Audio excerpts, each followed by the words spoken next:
Bayangkan Anda mendapat kiriman paket spesial dari seseorang yang sangat Anda sayangi, makanan favorit Anda. Si pengirim paket itu mungkin tak hadir langsung untuk menyerahkan, tetapi Anda tetap ingin berterima kasih, bukan? Begitulah nikmat yang Allah berikan kepada kita setiap hari. Tanpa kita sadari, setiap napas, setiap detik adalah kiriman cinta darinya yang sering kita abaikan. Lalu, bagaimana kita bisa bersyukur? Mari kita bahas satu sifat mulia yang diajarkan Rasulullah SAW, sifat rafafah atau kepekaan ada perasaan orang lain yang akan membawa kita lebih dekat kepadanya dan pada sesama dengan cara yang luar biasa. أعوذ بالله من الشيطان الرجيم لقد جاءكم رسول من أنفسكم عزيز عليه ما عنتم حريص عليكم بالمؤمنين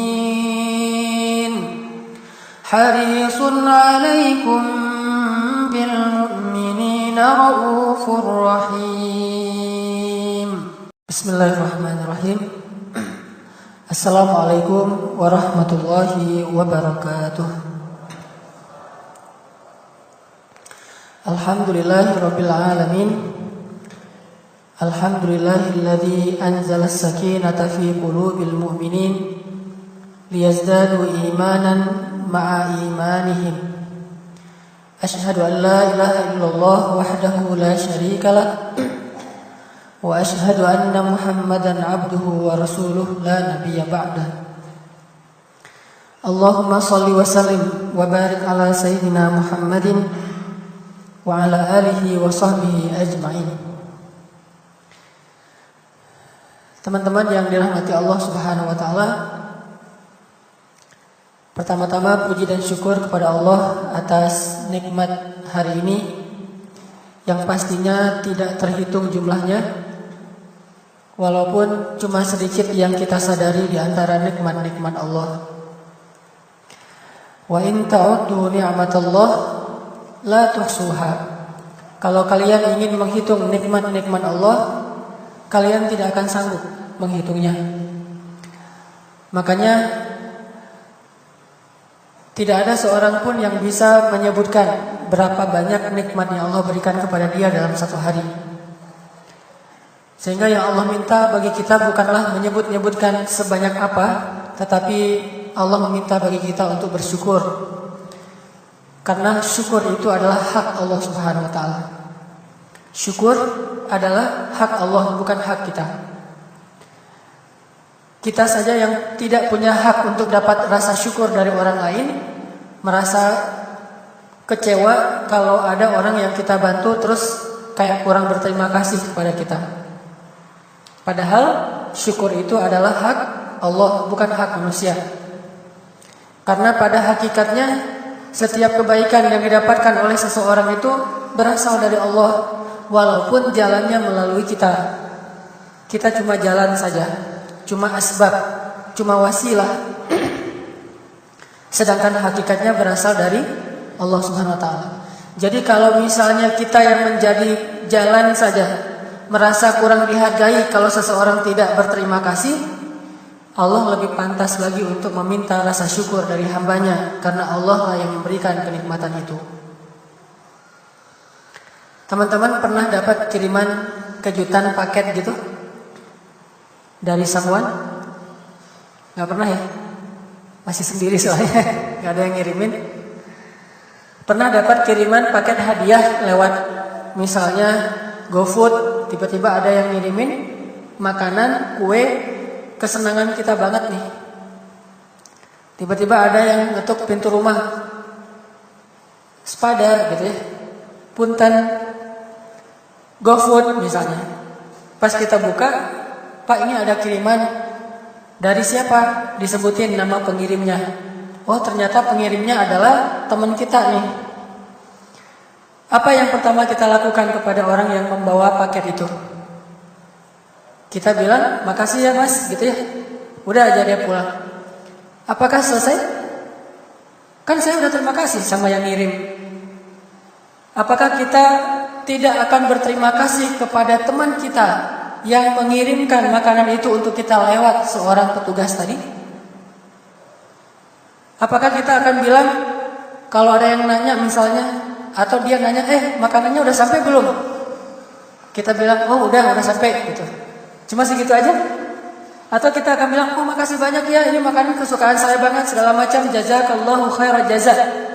Kenapa? Karena pengirim itu lebih berhak mendapatkan ucapan terima kasih kita daripada orang yang membawanya. Orang yang membawanya sudah mendapatkan upah. Tapi walaupun sudah dapat upah, tetap aja kita secara etika bilang makasih, padahal dia udah dibayar. Sama kayak kita membantu orang lain, Allah tuh udah ngebayar kita. Dibayar di dunia, plus dibayar di akhirat yang lebih besar lagi daripada di dunia. Tapi kalau orang itu nggak bilang makasih sama kita kayak kecewa gitu kan? Padahal kita udah dibayar sama Allah. Apalagi Allah yang tidak dibayar sama sekali. Apalagi teman kita yang ngirimin paket itu, yang ngirimin hadiah itu, dia ngeluarin duit untuk bayar Gojek atau GoFood. Dia ngeluarin duit untuk membeli makanan kesukaan kita. Dia benar-benar perhatian sama kita. Dia tahu yang kita suka itu apa. Dia tahu hari-hari yang istimewa buat kita. Maka dia lebih berhak untuk mendapatkan kalimat terima kasih minimal dari kita. Maka Allah Subhanahu wa ta'ala punya hak. Dan salah satu di antara hak Allah itu adalah rasa syukur dari hambanya. Kalau kita nggak pernah lupa untuk bilang terima kasih kepada seseorang yang berbuat baik kepada kita, harusnya kita juga tidak pernah lupa mengatakan terima kasih kepada Allah dengan kalimat alhamdulillah. Cuman memang bedanya kita nggak selalu sadar Allah ngasih nikmat apa aja buat kita. Karena Allah itu baik banget. Kalau ngasih nikmat nggak selalu nge-tag kita. Kan kalau kita mah ada kebaikan dikit mention nih, ada kebaikan dikit posting, ada kebaikan dikit nge-tag, ada kebaikan dikit klarifikasi gitu. Nanya, udah sampai belum? Kok nggak ada terima kasihnya jadi ditanya gitu. Kalau Allah nggak nanya-nanya, nggak nge-tag, biasa aja ngasih aja. Sehingga gara-gara sikap Allah yang maha baik itu, seringkali kita kayak nggak ngerasa dapat kebaikan apa-apa dari Allah. Jadilah kita sering lupa mengatakan alhamdulillah kepada Allah Subhanahu wa taala. Jadi tetap alhamdulillah ala kulli ni'mah, segala puji bagi Allah atas segala nikmat yang diberikan kepada kita hari ini. A'udzu billahi minasy syaithanir rajim. Laqad ja'akum rasulun min anfusikum Azizun alaihi ma 'anittum harisun 'alaikum bil mu'minin harisun 'alaikum bil mu'minina raufur rahim. Di dalam ayat 128 ini Allah menyebutkan dua sifat Nabi sallallahu alaihi wasallam. Pertama sifat raufun, dan yang kedua sifat rahimun. Apa itu rauf? Rauf itu sifat ra'fah. Sedangkan rahim itu orang yang punya sifat rahmah. Ra'fah atau rauf artinya kalau dalam bahasa kita peka. Orang yang ra'fah itu sangat peka terhadap perasaan orang lain. Sehingga dia nggak mau bikin orang lain ilfil, nggak mau bikin orang lain bete, nggak mau menyakiti perasaan orang lain, nggak mau ngebebanin orang lain, nggak mau nyusahin orang lain. Itu orang yang punya sifat ra'fah, disebut raufun. Dan ini harus menjadi sifat kita banget nih. Jadilah seseorang yang rauf. Rauf itu sangat-sangat ra'fah. Ra'fah banget, itu rauf namanya. Dia sangat peka dengan perasaan orang lain. Kalau dia bicara, dia akan berpikir gimana efek dari ucapannya terhadap orang lain. Kalau dia nge-posting sesuatu, dia akan menempatkan dirinya sebagai orang yang melihat postingan itu, bukan yang nge-posting. Kira-kira kalau ada yang nge-posting ini ke saya akan gimana? Senang? Biasa aja? Tersinggung? Jadi bete? Jadi ilfil? Jadi apa? Itu namanya orang yang rauf. Sangat peka terhadap perasaan orang lain. Dan Rasulullah itu paling rauf. Mungkin teman-teman sering mendengar saya cerita misalnya raufnya Rasul terhadap istri beliau, pekanya Rasul kepada istri beliau. Kayak misalnya pagi-pagi Rasulullah SAW tuh lapar, pengen sarapan. Pas Nabi lagi pengen sarapan, pagi-pagi Nabi pergi ke dapur rumahnya, buka-buka panci gitu, melihat Aisyah masak apa ya di rumah, masak apa ya pagi-pagi, jangan-jangan ada nasi goreng sama telur dadar misalnya. Buka-buka kan, pas buka-buka nggak ada nasi goreng, tidak ada telur dadar, tidak ada nasi, nggak ada apapun, cengek aja nggak ada, apalagi bala-bala ya. Jadi nggak ada bakwan, nggak ada cengek, nggak ada udang, nggak ada apapun, pokoknya kosong aja di dapur. Lagi buka-buka gitu, tiba-tiba Aisyah muncul. Kan Rasulullah jadi nggak enak hati nih sama Aisyah. Takutnya nanti Aisyah ngerasa bersalah belum masak buat Rasulullah, sedangkan Rasulullah udah lapar. Begitu Aisyah muncul, Nabi langsung bilang, Aisyah, hari ini saya puasa loh. Coba. Supaya apa? Supaya Aisyah tidak muncul feeling guilty. Akhirnya pas Aisyah bilang, Pak, Aisyah dengar Nabi bilang saya udah puasa hari ini, Aisyah tersenyum, ya sudah, kalau gitu berarti tidak perlu masak. Ini namanya ra'fah. Sangat memperhatikan perasaan orang lain. Sesensitif atau sepeka apa kita terhadap perasaan orang lain. Di situ menunjukkan bahwa kita mengikuti sunnah dari sifat-sifat Nabi SAW. Makanya sunnah Nabi itu bukan hanya sholatnya Nabi, bukan hanya penampilan fisiknya Nabi, bukan hanya janggutnya Nabi. Termasuk sifat Nabi itu sunnah yang sangat-sangat penting juga loh. Banyak orang yang memperdebatkan sunnah Nabi dalam penampilan, tapi mereka lupa dengan sunnah Nabi dalam urusan sifat mulia. Qudwah atau uswatun hasanah, salah satunya adalah sifat ra'fah. Sangat memperhatikan perasaan Aisyah. Sehingga Nabi langsung bilang, Aisyah, hari ini saya puasa. Dan Nabi nggak bohong.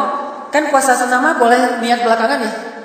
Jadi misalnya teman-teman belum makan apa-apa nih dari subuh, jam 9 pagi ngelihat, aduh malas lah mau sarapan, udah puasa aja boleh. Walaupun di awalnya belum niat. Beda dengan puasa wajib. Puasa wajib harus dari awal. Kalau puasa sunnah boleh belakangan. Tapi syaratnya belum ngopi ya.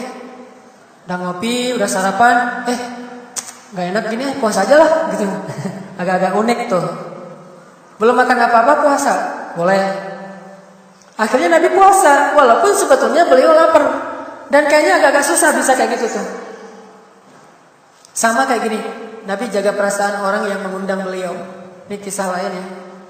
Sifat rafahnya Nabi ini.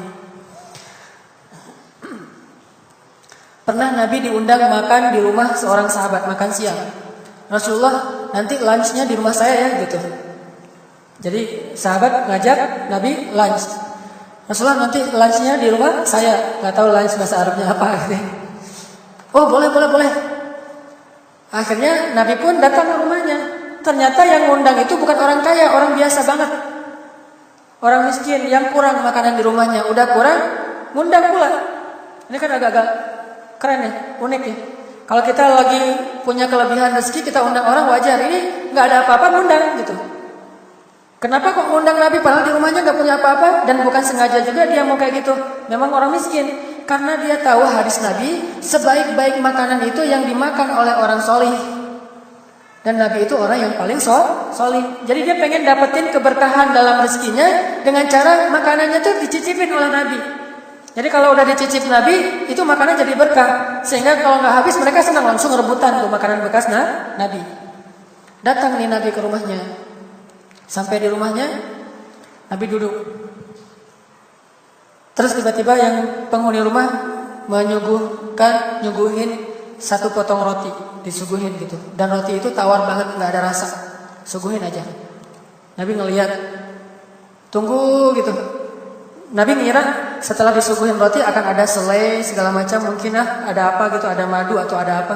Ternyata udah nggak nyuguhin apa-apa lagi, cuma roti doang. Nabi sampai nanya, ada selainya gitu, ada lauknya.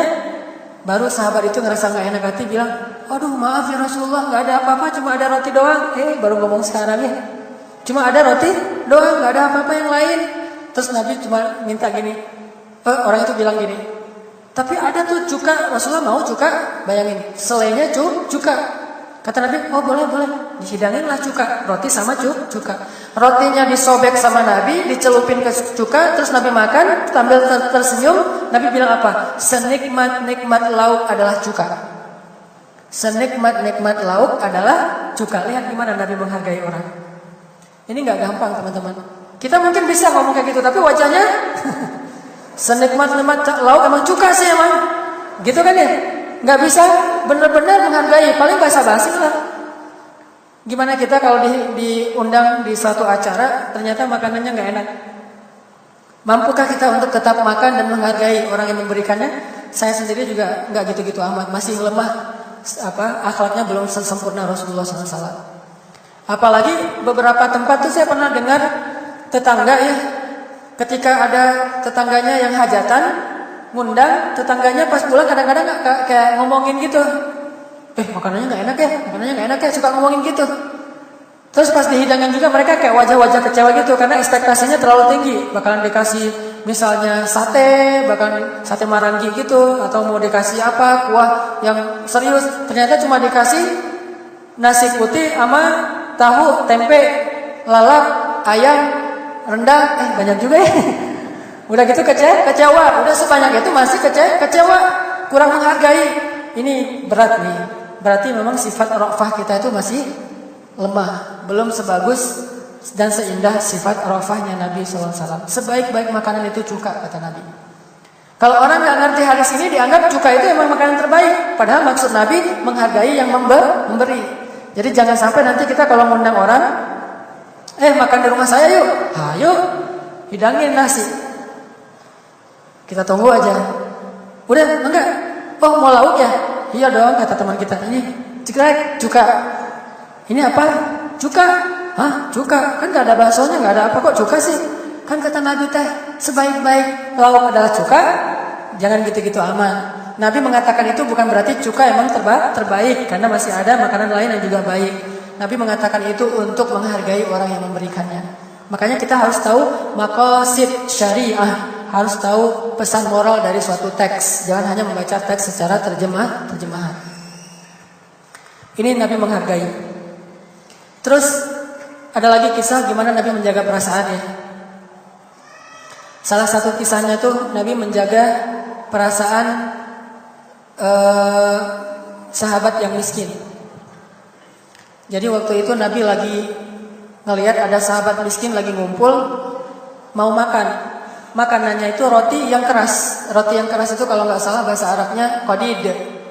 Itu roti keras. Saking kerasnya nggak bisa dimakan kecuali dengan cara direndam dulu pakai air, baru bisa dimakan. Saking kerasnya. Jadi kalau mau makan qadid itu rendam dulu 1 menit baru dimakan. Sehingga kata Aisyah, makanan Nabi itu adalah aswadain, yaitu korma dan air.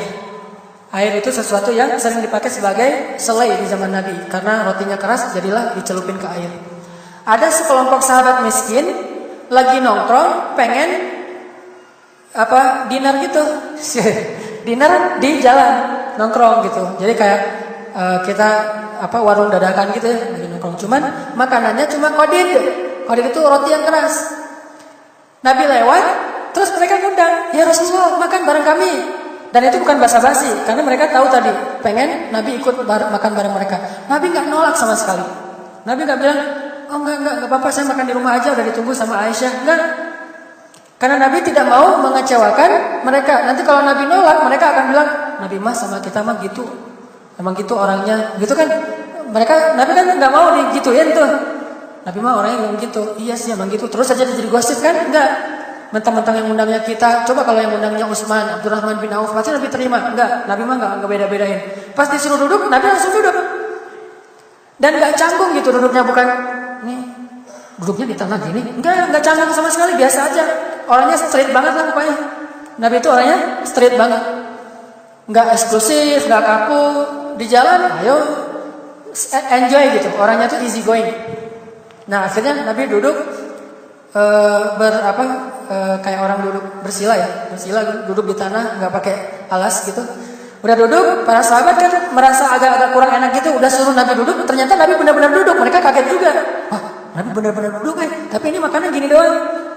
Karena melihat mereka merasa nggak enak hati, Nabi langsung mengambil qadid itu, disobek sama Nabi, ditaruh ke secelupan air terus dibagi-bagi. Kata Nabi, saya adalah anak seorang perempuan yang suka makan qadid. Saya itu anak seorang perempuan, Aminah, yang suka makan qadid. Artinya saya juga sama, bukan orang kaya, makannya gini-gini juga, sama aja dengan kalian. Jadi kita berbiasa makan kayak gini, gitu maksudnya. Ini betapa Rasulullah itu menjaga perasaan.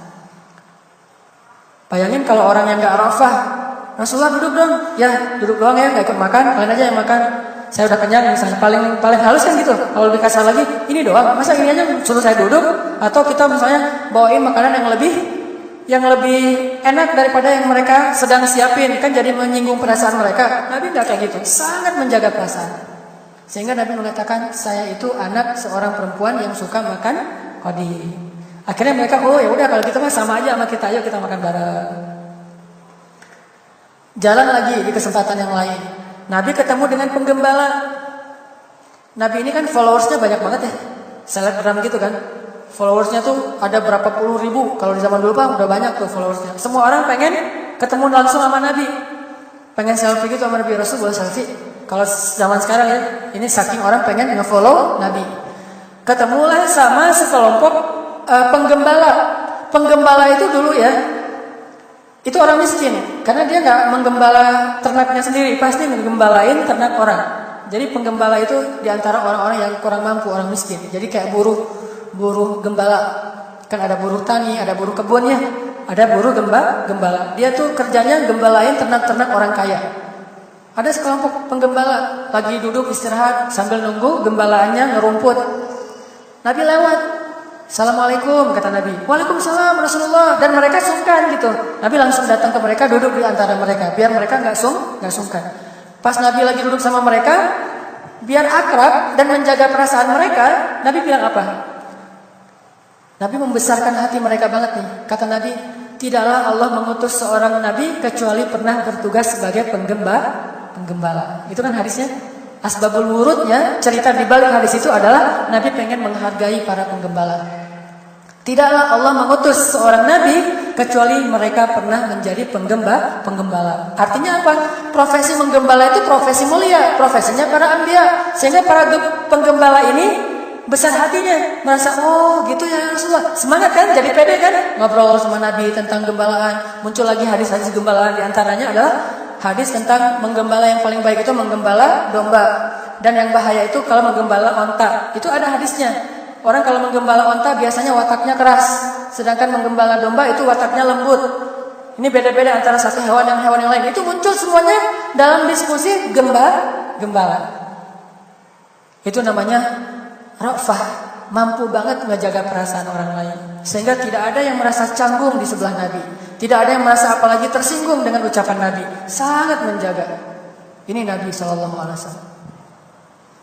Terus dalam kesempatan yang lain misalnya, Nabi ketemu sama pedagang.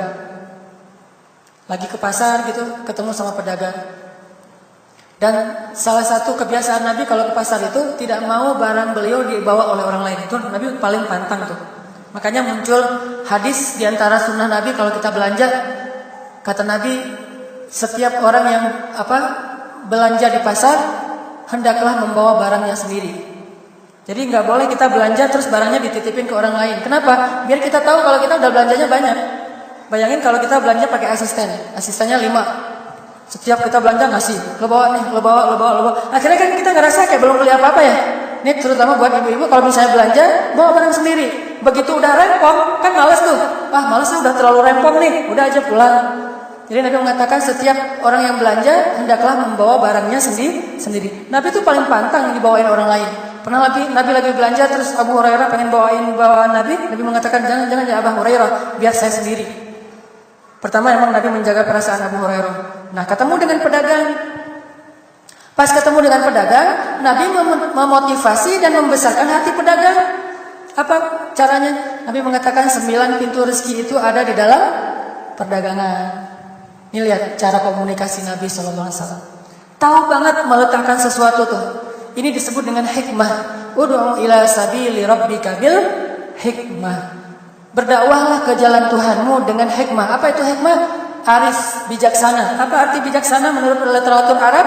Bijaksana itu artinya menempatkan sesuatu pada tempatnya. Itu bijaksana. Nabi paling hikmah orangnya, ngerti banget cara menempatkan sesuatu. Ketemu pedagang, bahasanya pedagang. Ketemu penggembala, bahasa penggembala. Ketemu orang miskin, gaya orang miskin. Terus kayak gitu. Ini bukan bunglon ya, ini adaptasi dan ini penghargaan. Ini ra'fah. Ini kepekaan jiwa Rasulullah SAW. Peka sekali dengan perasaan orang lain. Sehingga semua yang ketemu Nabi itu happy jadinya. Apapun statusnya, apapun profesinya, kalau ketemu Nabi, mereka jadi happy. Jagain perasaan. Termasuk yang saya juga sering cerita, gimana Nabi menjaga perasaan sahabat yang kadang-kadang lagi dibully gitu. Ada sahabat yang lagi dibully. Misalnya, sahabat yang lagi dibully itu namanya Abdullah bin Mas'ud. Banyak orang yang mengatakan kaki Abdullah bin Mas'ud itu rijlu qatat. Tahu arti rijlu qatat? Kaki burung belibis. Burung belibis itu kan kakinya tuh tinggi tuh dan kurus banget kan. Sehingga orang-orang suka nyebut Abdullah bin Mas'ud dengan istilah rijlun qatat. Itu si kaki belibis gitu dibully. Sehingga Ibnu Mas'ud merasa minder, merasa sedih dengan ucapan-ucapan kayak gitu. Nabi membesarkan hatinya. Kata Nabi, kaki itu yang dipakai fi sabilillah lebih utama bagi Allah Subhanahu wa taala daripada langit dan bumi. Coba.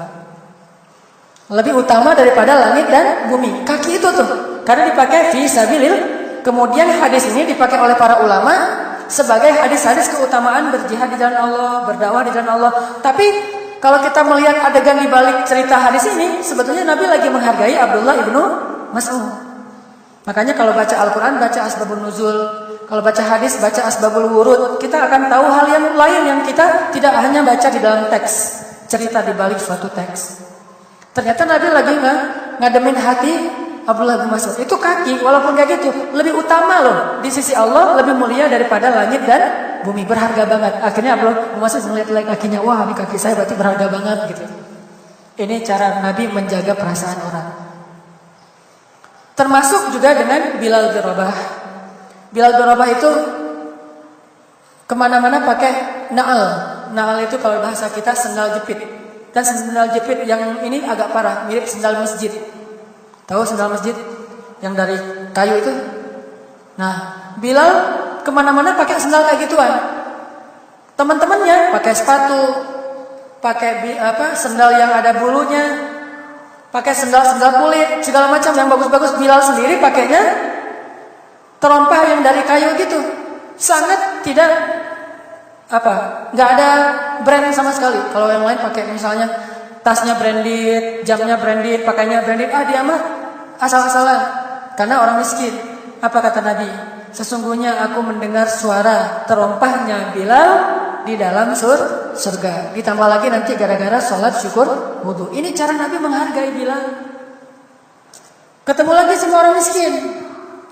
Orang miskin disemangatin sama Nabi nih, biar orang miskin tidak menjadi minder. Kata Nabi, tahu nggak? Sesungguhnya orang miskin itu ya di akhirat masuk surga 500 tahun lebih dulu loh daripada orang kaya. Oh gitu ya Rasulullah, alhamdulillah miskin gitu kan. Gara-gara apa? Gara-gara Nabi jaga perasaan mereka. Dan ditambah lagi kalau ketemu sama orang miskin lagi nongkrong gitu, dan rata-rata mereka orang miskin. Dulu orang miskin itu punya komunitas. Jadi orang miskin di zaman Nabi itu punya klub dulu, komunitas orang miskin, namanya Darus Sufah. Yang kemudian entah gimana ceritanya jadi istilah sufi. Ada beberapa pendapat tentang ini. Tetapi yang jelas mereka dulu kayak bikin komunitas gitu, orang-orang yang kurang mampu, namanya Darus Sufah. Kalau kita bahasakan sekarang mah Darus Sufah Community. Komunitas Darus Sufah, orang-orang miskin semuanya yang pakai baju dari kain yang kasar. Kain goni. Kain goni itu disobek kanan kirinya terus dipakai, dilubangin untuk leher dipakai. Itu doang pakaiannya. Saking miskin.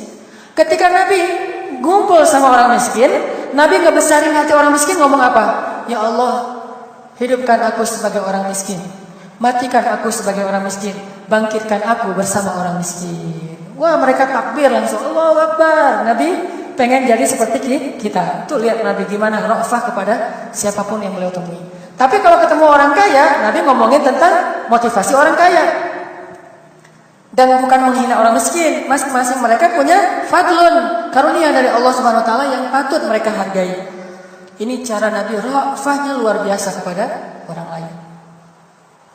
Termasuk ketemu nenek-nenek. Nabi SAW itu ketika bertemu dengan nenek-nenek, beliau menyampaikan hadis nenek-nenek. Apa hadis nenek-nenek itu? Di antara hadis nenek-nenek itu adalah orang yang lanjut usianya, kemudian dia tetap menjaga amal-amal ibadahnya, maka sesungguhnya dia tuh mulia, punya keistimewaan di mata Allah Subhanahu wa taala. Saya lupa teks persisnya, cuman itu hadis keistimewaan orang yang lanjut usia. Nabi menyampaikan itu tentang syuyukh, orang-orang yang tua. Sehingga Nabi membesarkan hati orang yang tua. Oh, orang tua juga bisa kayak gini. Apalagi ada nenek-nenek yang nanya, "Ya Rasulullah, saya ada nggak di surga?" Kan Nabi udah pernah ke surga. Kata Nabi, "Saya nggak ngelihat kamu di surga." Sambil senyum. Nenek-nenek itu terus kan Nabi godain nenek-nenek gitu ya. "Saya nggak ngelihat ibu di surga." Terus nenek terus gimana dong Nabi? Pas beliau mau nangis, daripada ntar dia nangis ya, Nabi langsung bilang, "Soalnya ibu teh di surga udah jadi gadis, muda lagi." Wah, terharu gitu. Terus wajahnya kemerah-merahan. Bayangin ya, nenek-nenek wajahnya kemerah-merahan. Ini menunjukkan Nabi SAW sangat mampu menjaga perasaan. Godain dikit, tak apalah. Tapi bikin dia happy. Sururun, membahagiakan hati orang lain. Nabi itu pernah beberapa kali, bukan kurang menjaga perasaan sih, cuman Nabi kayak improvisasi ternyata keliru. Ini dalam masalah rafah. Pernah, walaupun beliau paling rauf, tapi kadang-kadang pernah keliru juga. Salah satu kekeliruan Nabi dalam masalah rafah itu adalah suatu saat di Mekah, Nabi lagi duduk sama orang-orang miskin. Tiba-tiba datang orang-orang kaya dari golongan orang Quraisy, orang kafir gitu. Datang orang-orang kaya. Terus karena orang-orang kaya, orang-orang pemuka Quraisy datang, Nabi langsung nyamperin. Sini dulu. Ada Abu Jahal, ada Walid Al-Mughirah, ada Akhnas. Pokoknya pemuka-pemuka Quraisy disamperin sama Nabi. Setelah Nabi nyamperin mereka, Nabi bertanya, "Wahai orang-orang pemuka Quraisy, ya ma'syara Quraisy, ayo duduk bersama kami belajar Islam. Kalian dengarkan apa yang Allah firmankan." Nabi ngajak mereka untuk duduk di antara sahabat. Tiba-tiba mereka bilang gini, "Hei Muhammad, justru inilah masalahnya. Kenapa kami nggak mau masuk Islam?" Kata Nabi, "Kenapa? Bagaimana mungkin kami akan duduk sejajar dengan orang-orang rendahan itu kalau kami sudah masuk Islam?" Sehingga mereka menyebutnya sufaha. Wa idza qila lahum aminu kama amanan nasu qalu anu'minu kama amanas sufaha. Kalau dikatakan ayo beriman seperti orang-orang sudah beriman, kata mereka, ngapain beriman, nanti akan sejajar sama Bilal, sejajar sama Ibnu Mas'ud, sejajar sama Yasir, sejajar sama Ammar, orang-orang miskin, arazilil qaum atau sufaha, orang-orang rendahan. Gak bakalan mau kami kalau kayak gitu. Terus Nabi keidean. Keidean apa? Nabi keidean gini. Gimana kalau misalnya kalian tidak dikumpulkan bersama mereka? Mau nggak kalian dengerin ceramah saya atau dengerin nasihat saya? Kata orang-orang Abu Jahal, boleh, tapi nggak mau duduk bareng mereka. Oh gitu, ya udah. Nabi datang kepada sahabat-sahabat miskin, terus Nabi bilang gini, punten ya, kalian boleh nggak agak mojok dulu? Tempat ini mau dipakai sama mereka, saya pengen dakwahin mereka. Niat Nabi baik kan? Pengen ngedakwahin pemuka kaum. Sehingga sahabat-sahabat yang miskin disuruh mojok dulu sama Nabi. Akhirnya karena Nabi yang minta, sahabat-sahabat miskin pun, ya, oh boleh ya Rasulullah. Walaupun hati mereka agak sedikit sedih, digituin. Pergilah mereka mojok. Di pojok itu mereka bisik-bisik, kok kita diginiin amat ya, gitu-gitu. Jadi kayak melas gitu kan, agak-agak ngenas gitu. Kok kita diginiin amat ya demi mereka itu, dan segala macam. Mereka pindah di pojok, dekat batu, duduk aja ngerumpi. Sedangkan orang-orang kaya sekarang ngerasa diistimewakan kan ya, duduk mereka ceramahin. Ternyata ketika Nabi sedang ceramah kayak gitu, turun ayat. Di antara ayatnya itu, wasbir nafsaka ma'al ladzina yad'una rabbahum bil-ghadati wal 'ashiyyi yuriduna wajha wa la ta'du 'ainaka 'anhum turiduna zinatal hayatid dunya. Ayat 28 surat Al-Kahfi. Allah negur Nabi gara-gara menyuruh sahabat yang miskin untuk mojok dulu. Allah tegur, jangan gitu Muhammad. Jangan gara-gara mereka miskin, kamu palingkan wajahmu dari mereka dan mendahulukan orang kaya. Bukan karena kekayaannya pasti Nabi mendahulukan orang ini. Karena mereka ini punya potensi. Kalau mereka masuk Islam, kaumnya masuk Islam. Kan Nabi improve-nya benar loh. Cuma tetap Allah gak rela. Allah gak rela. Sehingga Nabi ditegur sama Allah di ayat itu. Pas turun ayat itu, Nabi langsung pucat. Astagfirullahaladzim. Langsung Nabi pamitan sama orang-orang ini. Udah ya selesai ya. Langsung ngejar sahabat-sahabat yang miskin. Dipeluk satu-satu sama Nabi. Sejak saat itu, Nabi tidak pernah lagi menyuruh mereka pergi ketika berkumpul dengan Nabi. Bahkan apa yang terjadi? Kalau biasanya lagi ngumpul gitu, udah selesai kajian, Nabi berdiri duluan dan pergi, mereka baru bubar. Sekarang kebalik, Nabi tidak akan bangkit dari tempat duduknya sebelum mereka semuanya bangkit. Saking memuliakan sahabat-sahabat yang miskin. Ini akhlak yang luar biasa dari Rasulullah. Jadi kalau lagi ngumpul gitu, masih ada yang bertanya, Nabi nungguin aja. Saya sebagai ustadz, orang nyebutnya ustadz yang sering dapat konsultasi, itu aja nggak betah loh. Jadi ini kebayang gimana Rasulullah itu sabar banget meladeni umatnya. Yang kadang-kadang ada yang kurang peka dengan Nabi udah capek, udah lelah, tetap aja nanya. Ke ustadz aja kadang-kadang nanyanya semangat, apalagi kena Nabi. Rasul satu lagi dong, Rasul satu lagi dong, terus aja nanya. Nabi, oh iya, terus aja gitu. Padahal Nabi itu udah lelah banget loh, pengen istirahat. Tapi karena Allah mengatakan wasbir nafsak, sabarkan dirimu bersama orang-orang yang menyembah Allah. Nabi sabar aja nungguin. Kalau udah selesai, satu lagi boleh Rasulullah yang terakhir, boleh. Last one Rasulullah, boleh. Last strike Rasulullah, boleh. Terus aja gitu. Sampai udah beres semuanya bangun satu-satu, baru yang terakhir Nabi bangkit dalam keadaan sangat lelah tapi menjaga perasaan mereka tetap tersenyum. Itu nggak gampang. Kalau kita nggak bisa memperlakukan orang lain kayak gitu, belajar dari keluarga dulu. Perlakukan pasangan kita kayak gitu.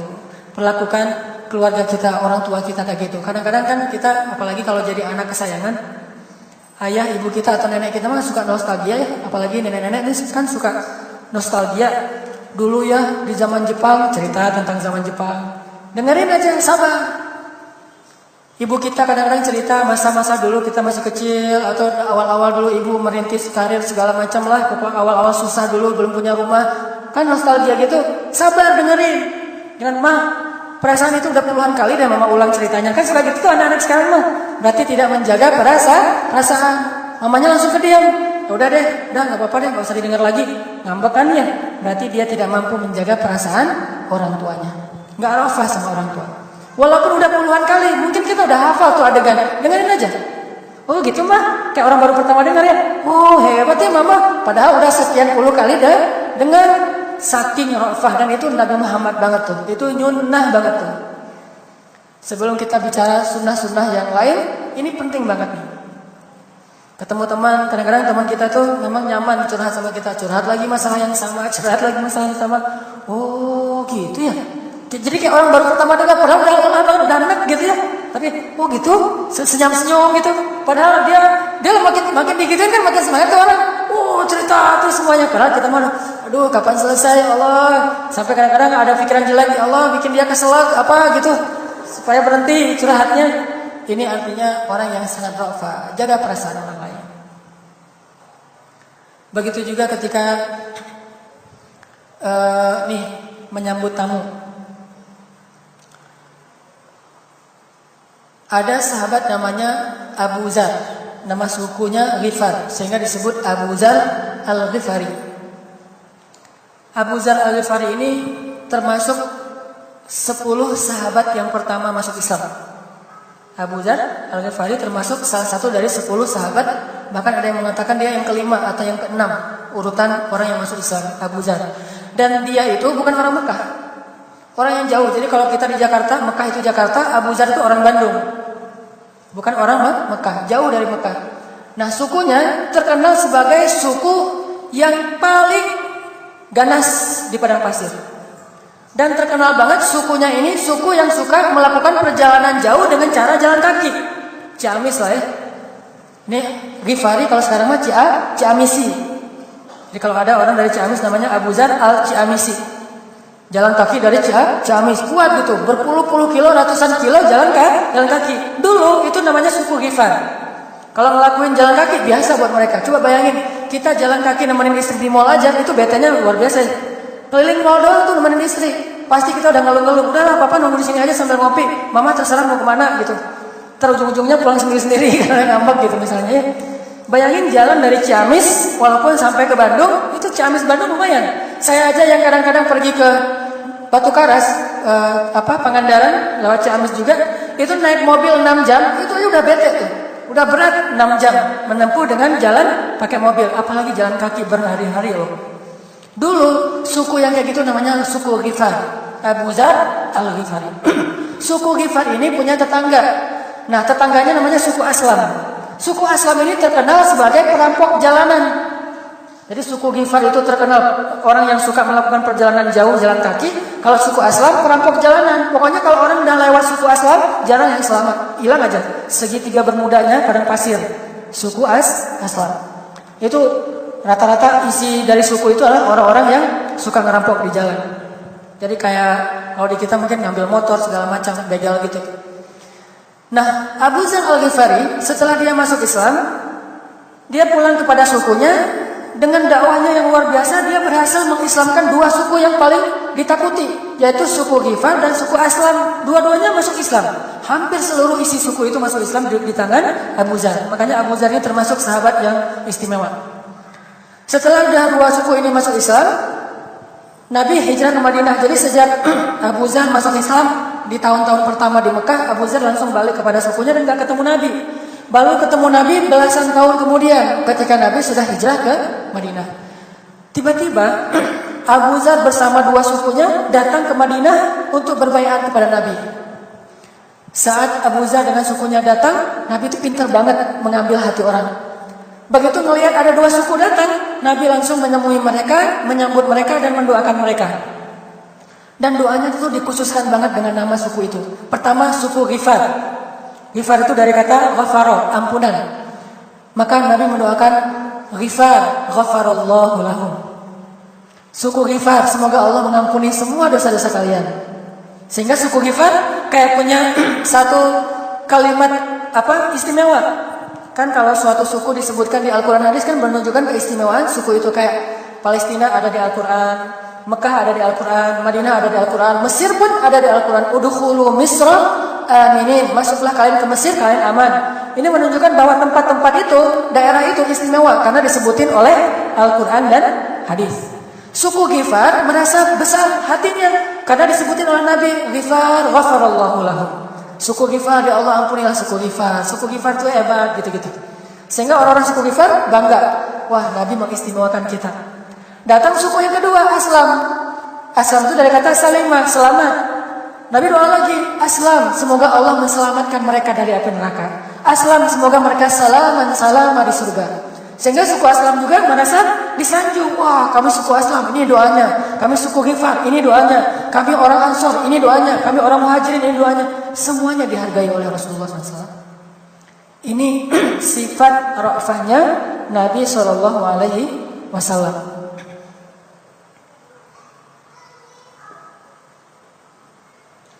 Nah, teman-teman yang dirahmati Allah Subhanahu Wa Taala, kita belajar dari Rasulullah tentang sifat ra'fah ini. Bagaimana Nabi bisa menghargai banget orang lain.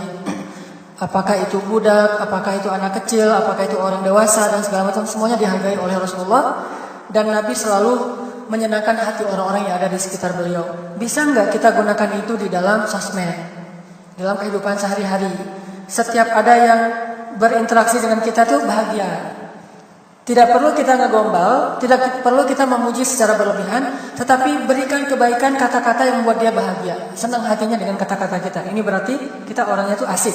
Nabi itu asik banget, dan asik itu modalnya adalah kepekaan terhadap perasaan orang lain. Ra'fah, gak mau nyusahin orang. Sehingga kalau di sosmed ada misalnya orang lagi, namanya orang ngeposting apa gitu ya, kita bisa komen sesuatu yang bisa buat dia dihargai. Postingan dia tuh kayak sesuatu yang baik atau apresiasi dari kita. Ibaratnya kalau dalam kehidupan sehari-hari mah ada orang yang lagi ngamen misalnya, kita menghargainya dengan memberikan recehan atau kita tepuk tangan aja tuh bentuk apresiasi. Ya. Tepuk tangan itu sebuah aplaus kan ya, apresiasi.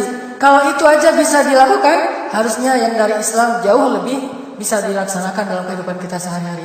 Misalnya saya pernah tuh kayak lagi jalan di Orchard atau di Clarke Quay di Singapura ya, lagi main jalan di situ. Kan suka ada pengamen jalanan tuh, atau di Jogja lah, di Malioboro suka ada pengamen di tengah jalan.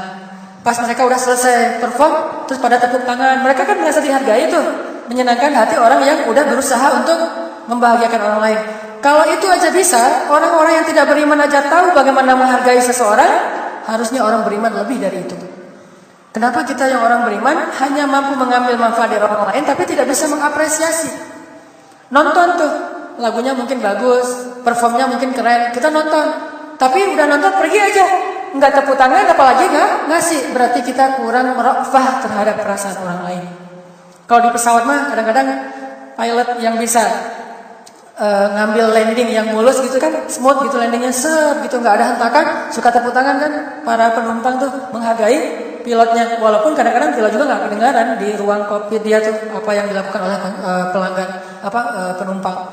Ini tetapi ada unsur apresiasi, menyenangkan hati orang lain. Dan itu berlaku dalam kehidupan apapun, termasuk kehidupan keluarga. Gimana menghargai anak kita walaupun hal sepele. Gimana menghargai pasangan kita walaupun hal yang sepele. Jangan sampai membuat dia merasa sedih lewat ucapan kita. Kalau itu terjadi, segera mengatakan astagfirullahaladzim. Walaupun yang kita omongin itu benar. Misalnya istri masak keasinan. Asin banget sih mah. Dia udah capek masak seharian, kita bilang asin banget. Dusta enggak? Jujur kan? Benar. Cuman itu kurang tepat. Masya Allah ya, ini rasanya enak banget nih. Cuma kalau dikurangin asin dikit lebih enak lagi. Nah, misalnya gitu ya. Tapi bukan asin banget sih, ngeluh. Jangan mengeluh, tetapi bentuknya adalah penghargaan dulu, kemudian baru kalau perlu dikoreksi. Kalau enggak, makan aja. Yang lebih keren lagi gini. Tuh makanan keasinan. Kita makan aja tuh. Nanti istri pengen nyoba. Enak banget nih kata kita. Mama mau coba? Oh boleh Pak, coba. Ternyata asin, biar dia sendiri bilang, Pak, ini asin banget nih, kok Papa bilang enak. Alhamdulillah pokoknya kalau mama yang masak enak aja pokoknya. Padahal keasinan itu lebih keren lagi tuh. Dia sendiri yang menyebutkan bahwa emang ini salah bumbu. Ini orang keren banget. Tapi saya juga lagi belajar kayak gitu, belum bisa gitu-gitu amat. Masak telur, misalnya kebanyakan garam atau terlalu belum matang, masih telur kuningnya tuh masih encer gitu. Masih, aduh gimana ya mau dimakan. Harusnya udah makan aja. Walaupun setelah itu minum, makan lagi, minum lagi air yang banyak. Istri ngeliat, aduh ini suami saya menghargai banget. Sampai gitu-gitu amat mau kesedap gara-gara menghargai istrinya. Ini namanya orang yang rofah. Setiap kali kita chat di sosmed, posting sesuatu, komen sesuatu, perhatikan gimana perasaan orang yang membaca kata-kata kita. Itu baru namanya rofah. Jangan asal bunyi. Dan jangan pernah mencela. Karena tidak dihalalkan bagi seorang mukmin mencela orang lain apapun alasannya. Enggak boleh mencela. Tapi dia duluan yang mencela agama kita, mencela Quran kita, mencela Nabi kita, mencela Allah kita. Terus kita balas mencela dia. Kalau kayak gitu berarti kita telah menjadikan dia sebagai teladan. Mencela tidak boleh, mengklarifikasi boleh, menegaskan boleh, menuntut boleh, itu hak. Tapi mencela balik enggak boleh. Kalau perlu menghukum boleh dalam Islam, tapi nggak boleh dicela. Makanya Nabi bilang, kalau ada budak perempuan kalian berzina, maka cambuklah dia, tapi jangan cela dia. Ada tuh di kitab Riyadhus Shalihin bab larangan mencela. Kalau ada budak perempuan kalian berzina, cambuklah dia, tetapi jangan mencela dia. Kalau dia berzina lagi, cambuklah dia, tapi jangan mencela dia. Kalau dia berzina lagi sampai 3 kali, juallah dia walau seharga seutas tali, tapi jangan mencela dia. Hukum tetap ditegakkan, tapi mencela nggak boleh dalam Islam sama sekali. Kan dia duluan, tapi kan dia bukan teladan kita Rasulullah. Sehingga jangan sampai kita justru kepancing untuk meneladani keburukan orang-orang yang tidak beriman. Biarin aja dia. Justru kalau dia mencela kita nggak ngebalas, di situ bisa terlihat siapa yang beriman, siapa yang tidak beriman, mana yang hak, mana yang batil, mana yang benar, mana yang salah. Tapi kalau sama-sama saling mencela, gimana kita ngebedain mana yang hak dan mana yang batil? Makanya tetap menjaga. Gimana pun kita emosi, panas, kadang sosmed itu bikin panas juga. Jangan sampai kita jatuh ke bab mencela. Tapi kalau menegaskan, mentabayun, mengklarifikasi berita, itu hak kita.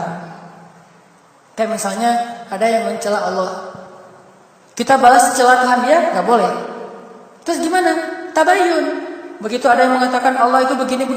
Kita bilang aja, Allah yang kamu cela itu ya, justru dia yang kasih kamu rezeki. Justru dia yang menghidupkan kita. Dia yang menjaga kita. Dia yang memelihara kita. Langit dan bumi ini ciptaan dia. Itulah zat yang kamu cela. Jadi kita sebutin kebaikan Allah untuk menunjukkan bahwa celaan dia itu keliru, salah gitu.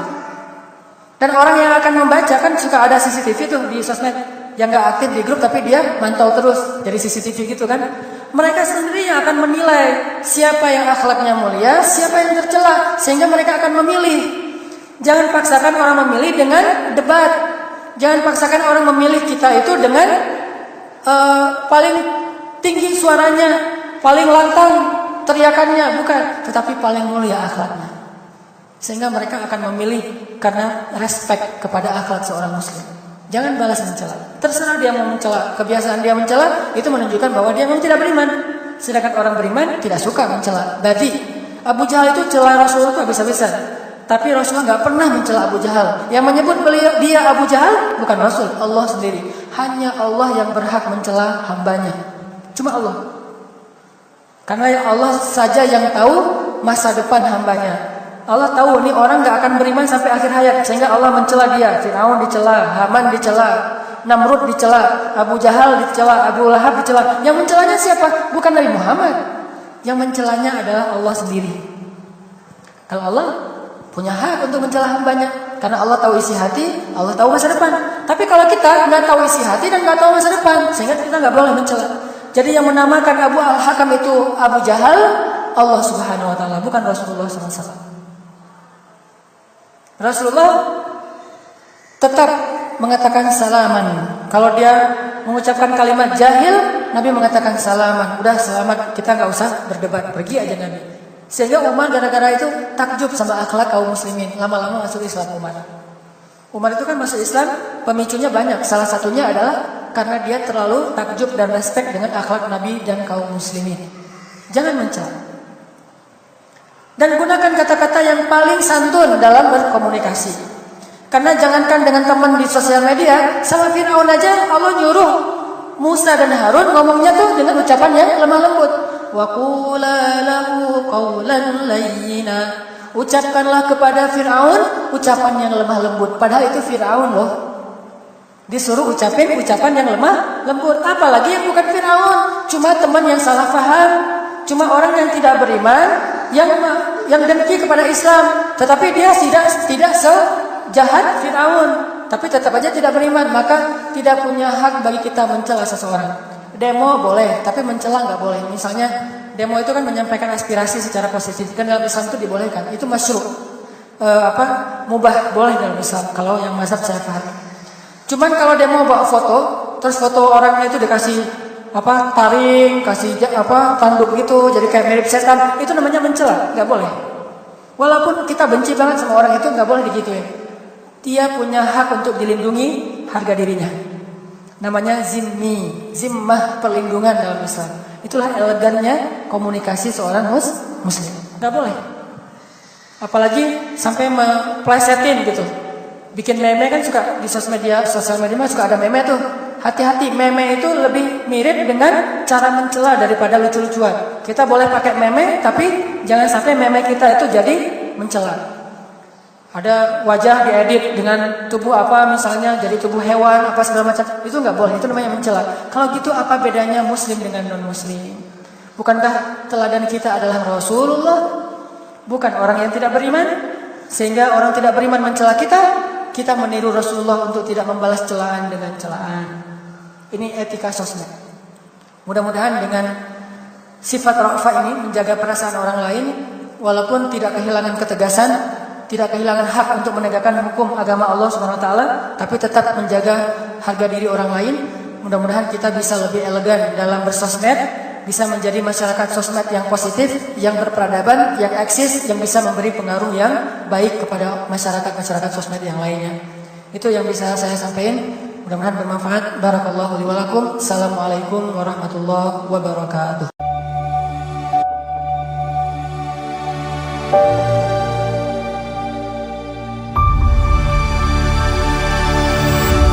Ceramah ini mengajarkan pentingnya sifat rafah peka terhadap perasaan orang lain sebagai akhlak mulia yang dicontohkan oleh Nabi Muhammad SAW. Beliau selalu menghargai setiap orang tanpa memandang status atau keadaan mereka, baik itu orang miskin, penggembala, atau pengusaha kaya. Nabi menjaga perasaan setiap orang dengan ucapan lembut, menghargai pemberian sekecil apapun, dan tidak pernah mencela meskipun beliau dihina. Contoh seperti menyantap makanan sederhana dengan sukacita dan menyambut orang miskin di sekelilingnya dengan penuh penghormatan menunjukkan betapa Nabi sangat menjaga perasaan orang lain. Ceramah ini mengajak kita agar lebih bijaksana, tidak mencela, menghargai orang lain, dan menjunjung tinggi etika sosial, termasuk dalam interaksi di media sosial.